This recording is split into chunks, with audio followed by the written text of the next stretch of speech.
Bueno, continuando con la temática de fisiología respiratoria, tenemos el tercer tema, el cual tiene como unos ítems a desarrollar, en los cuales entraría distensibilidad pulmonar, histéresis pulmonar, curva de distensibilidad pulmonar, distensibilidad estática y dinámica, fuerzas de tensión superficial y el surfactante pulmonar.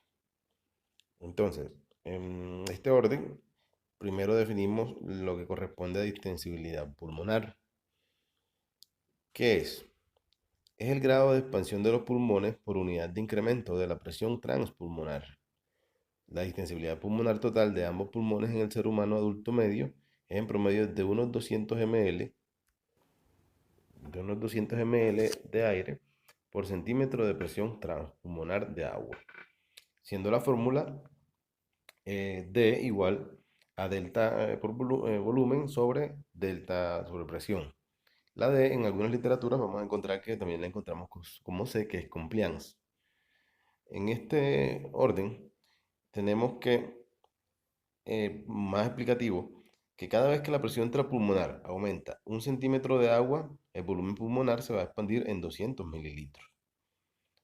Para explicar esto, en el diagrama de distensibilidad pulmonar, vamos a encontrar en el eje de las X y en el eje de las Y, en el plano cartesiano, en el de las X encontramos la variación del volumen pulmonar, que se mide en litros, y en el de las Y encontramos la presión pleural, que la medimos en centímetros de agua. Entonces, aquí en esta vamos a encontrar que hay una relación entre la inspiración y la expiración. Si vemos la curva de la expiración, y cada una de ellas se registra modificando la presión transpulmonar en pequeños tramos y permitiendo que el volumen pulmonar llegue a un nivel estable entre los tramos sucesivos. Si vemos o analizamos la curva inspiratoria, la vamos a conocer como la distensibilidad inspiratoria, y la curva expiratoria es la curva de distensibilidad expiratoria. Y juntos se conoce como la distensibilidad de los pulmones. Entonces, aquí ¿qué vamos a encontrar? Vamos a determinar las fuerzas elásticas de los pulmones, que estas se pueden dividir en dos, en las fuerzas elásticas del propio tejido pulmonar y las fuerzas elásticas causadas por la tensión superficial del líquido que reviste las paredes interiores de los alveolos y otros espacios aéreos pulmonares. Las fuerzas elásticas del tejido pulmonar están determinadas principalmente por las fibras de elastina y colágeno entrelazadas entre el parénquima pulmonar o entrelazadas en el parénquima pulmonar, ¿cierto?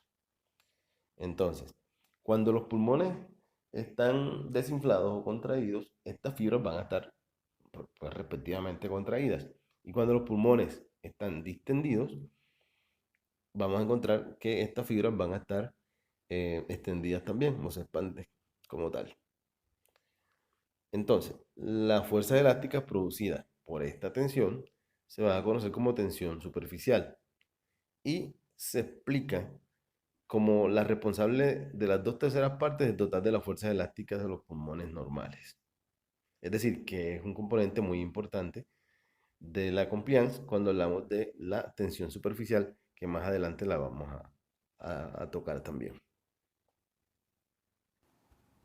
Bueno, entonces la histéresis pulmonar se entiende por histéresis pulmonar a la diferencia de la distensibilidad o compliancia del pulmón en la fase de llenado o insuflación del pulmón respecto a la fase de vaciamiento o deflación pulmonar.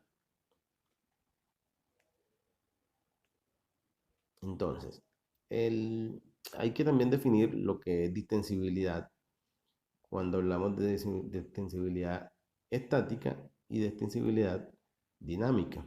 La estática es el cambio de volumen pulmonar debido a la aplicación de una unidad de presión y se denomina estática cuando la medición se realiza en ausencia de flujo y representa la distensibilidad del pulmón exclusivamente.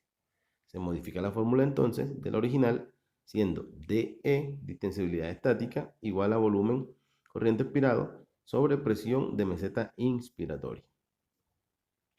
Claro esto, entonces definimos la distensibilidad dinámica, en la cual también hay una modificación.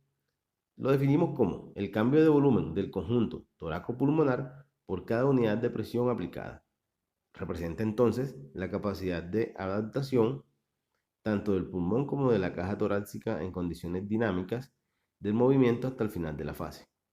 Entonces se modifica la fórmula y se mide a través de la expresión pues, planteada en la ecuación, que sería dd, distensibilidad dinámica, sobre volumen corriente inspirado sobre presión inspiratoria máxima. Hablando de las fuerzas de tensión superficial, aquí sí pues debemos tener muy claro que cuando el agua forma una superficie con el aire, las moléculas de la superficie del agua experimentan una atracción especialmente fuerte entre sí. Como resultado, la superficie del agua siempre está intentando contraerse. Esto es lo que evita la disgregación de las gotas de lluvia en el ejemplo. Es decir, que existe una fuerte membrana contráctil de moléculas de agua en toda la superficie de la gota. Esto lo explicamos cuando porque se produce una barrera entre cuando hay una mezcla o se quiere mezclar agua y gas.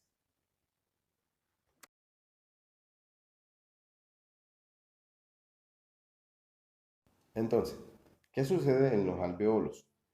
Es un proceso, como les decía, entre aire y gas. Aquí, la superficie del agua está intentando contraerse. Esta trata de forzar el aire fuera de los alveolos a través de los bronquios, y al hacerlo hace que los alveolos intenten colapsarse. El efecto neto es que se genere una fuerza contráctil elástica en los pulmones completos que se denomina fuerza elástica de tensión superficial. Bueno, parte de esto se explica por la ley de Laplace, en donde se tiende a colapsar los alveolos porque hay una fuerza que se ejerce hacia el centro del alveolo. Laplace se explica con una ecuación que la vemos ahí en el recuadro, en donde la presión es igual a 2 por tensión superficial sobre el radio del alveolo. Entonces, la presión de una esfera es directamente proporcional a la tensión superficial e inversamente proporcional al radio de la esfera. Entonces, debemos hablar del agente tensoactivo. Él es un agente activo de superficie en el agua, lo que significa o traduce que reduce notablemente la tensión superficial del agua. Él es segregado por unas células epiteliales que se conocen como las células epiteliales alveolares del tipo 2. El agente tensoactivo es una mezcla compleja de varios fosfolípidos, proteínas y algunos iones. Las componentes más importantes son el fosfolípido dipamiltoil fosfatidilcolina. Dicha o mencionada esta, junto con varios otros fosfolípidos menos importantes, es responsable de reducir la tensión superficial. Ahora bien, no se disuelve uniformemente en el agua que reviste la superficie alveolar. En lugar de ello o de esto, se extiende por su superficie debido a que una parte de cada molécula de fosfolípido es hidrófila y se disuelve en el agua que reviste los alveolos, mientras que hay otra porción lipídica de la molécula que es hidrófoba y se orienta hacia el aire, formando entonces una superficie hidrófoba expuesta al aire. El surfactante pulmonar es un líquido producido por el organismo que tiene la función de facilitar el intercambio de los gases respiratorios en los pulmones. Si bien es cierto, en el alveolo vamos a encontrar neumocitos tipo 1, neumocitos tipo 2, estos son responsables de la producción del surfactante como tal. Dicho esto, entonces el surfactante pulmonar es un agente tensoactivo importantísimo presente en los alveolos pulmonares que en contacto con el agua modifica su tensión superficial.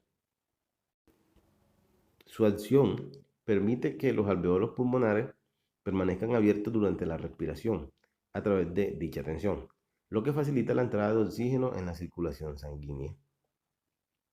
Además de esto,